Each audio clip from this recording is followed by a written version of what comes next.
الموقع الرسمي لفضيلة الشيخ وليد بن راشد السعيدان حفظه الله يقدم. أحسن الله إليكم. سائل يقول: ما حكم اللعن وما الطريقة لتركه فأنا أسب كثيرا؟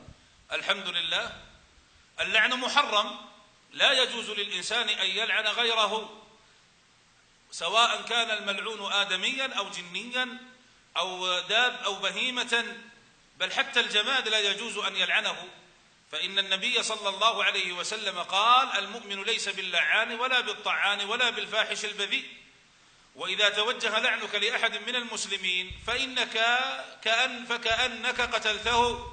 يقول النبي صلى الله عليه وسلم: لعن المؤمن كقتله، بل إنه كبيرة من كبائر الذنوب، فإن اللعن سباب، وقد قال النبي صلى الله عليه وسلم: سباب المسلم فسوق وقتاله كفر، فهو كبيرة من كبائر الذنوب، فلا يجوز للإنسان أن يلعن أحدا.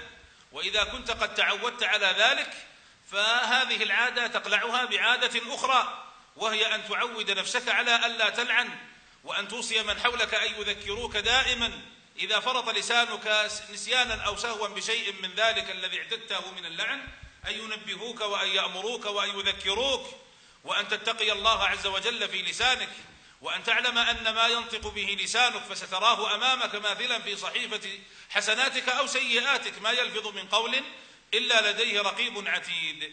فعود نفسك يا أخي على ألا تلعن، وذكر نفسك دائما بعقوبة اللعن وبشدة عذاب اللاعن يوم القيامة. لا تلعن أحدا، لأن اللعن هو الدعاء بالطرد والإبعاد عن رحمة الله، فلا يجوز لك أن تلعن أخا لك مؤمنا، ولا يجوز لك أن تلعن دابة، بل إن رجلا لعن دابة على عهد النبي صلى الله عليه وسلم فأمر بأن يسيبوها وقال: لا تصحبنا دابة ملعونة.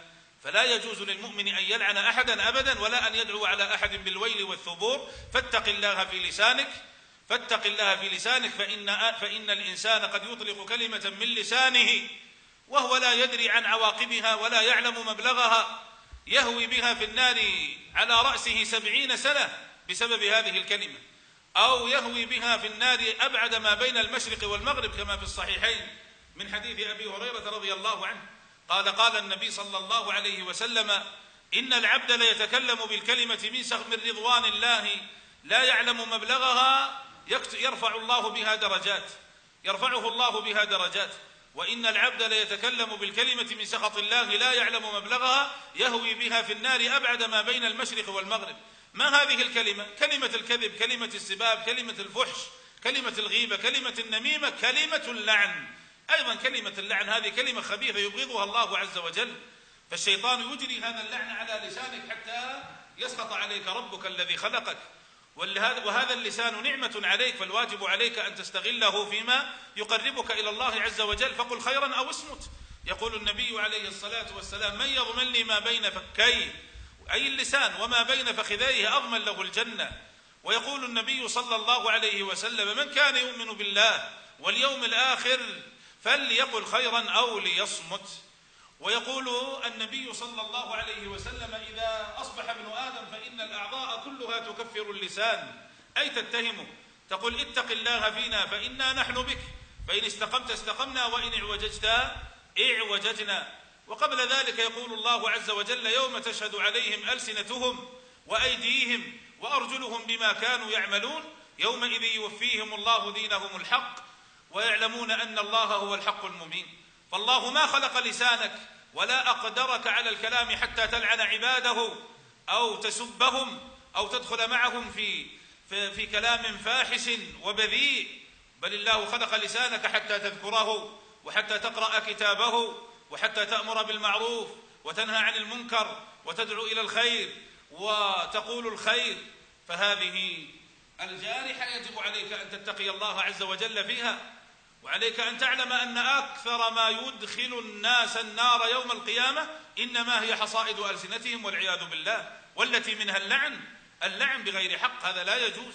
يقول النبي صلى الله عليه وسلم في حديث معاذ: ثكلتك أمك يا معاذ، وهل يكب الناس على وجوههم في النار أو قال على مناخرهم إلا حصائد ألسنتهم؟ وقد سئل النبي صلى الله عليه وسلم عن أكثر ما يدخل الناس النار فقال الفم والفرج. فاتق الله، لا يقودك لسانك الذي خلقه الله نعمة عليك. ألم نجعل له عينين ولسانا وشفتين؟ هذا اللسان نعمة، فلا تجعل هذه النعمة قائدة لك إلى النار والعياذ بالله. فكف لسانك يا أخي عن اللعن، واتق الله في المسلمين، لا يسمعون منك إلا كل كلام طيب، وانتقي الكلام لهم كما ينتقي العصفور أطايب الثمر. أسأل الله عز وجل أن يعصم لساني ولسانك من هذه الآفة، وأن يجعل ألسنتنا شاهدة لنا يوم القيامة لا شاهدة علينا. والله أعلم، وصلى الله وسلم على نبينا محمد.